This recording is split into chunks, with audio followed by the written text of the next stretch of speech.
So, habang hinihintay ko ang aking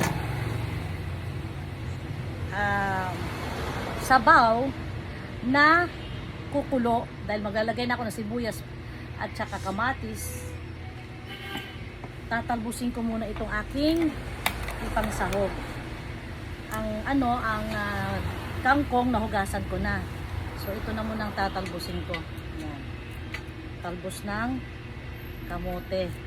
Yan. Kung napapansin nyo, ginugunting ko kasi malakas to magdagta sa kuko. Tapos ang tagal matanggal.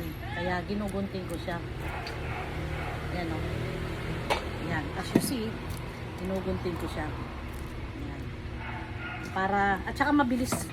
Mas mabilis din ang paghimay pagka nakagunting siya. Yan. Yan.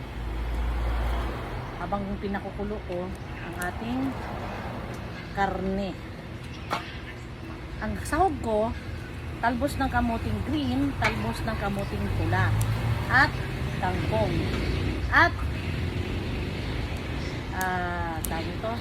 okra. At of course, hindi kompleto ang sinigang kapag walang puso ng saging. So ito naman yung red na talbos ng kamote. Yan. Ito bihira ako gumagamit nito. Mas gusto ko ang green. Pero sabi nila mas masustansya daw ito. Itong violet na to or red. Yan. Diba? Mas mabilis ang paghimay kaysa kakamay. Mas mabilis siya. Oh. Kasi marami siyang tinatamaan. Pwedeng doblehin mo yung dalawang dahon. O yan o. O tatlo to. Diba? Isang gupit lang. So mabilis. Yan. Kahapon ko to binili nung namalengke ako ng hapon. Kasi, kaya sa hapon ako namili kahapon para kahit medyo tanghali na ako babangon, okay na kasi meron na akong mga gulay-gulay para sa aking sinigang. Diba? Ayan, buhugasan ko na lang ito. Tapos, ito namang aking puso ng saging. Ayan. Tatanggalan ko na siya, ere-ready ko na siya. Nasa likuran ko lang yung basurahan ko nang nabubulok.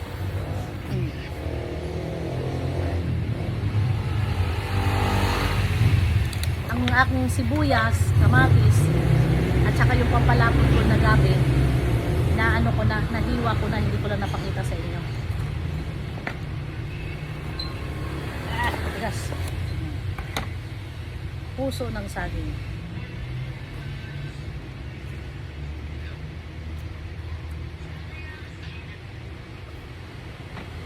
Nakalimutan ko yung plastic na itapon ko kanina. Ito na lang. Talbos ng panghawak ko. Kasi mas grabe din.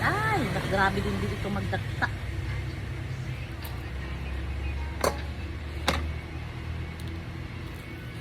Itong puso ng saging mas grabe din magdagta.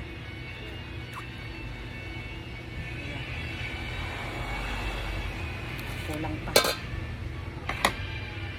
Dadagdagan ko pa ng bawas. Isa pa.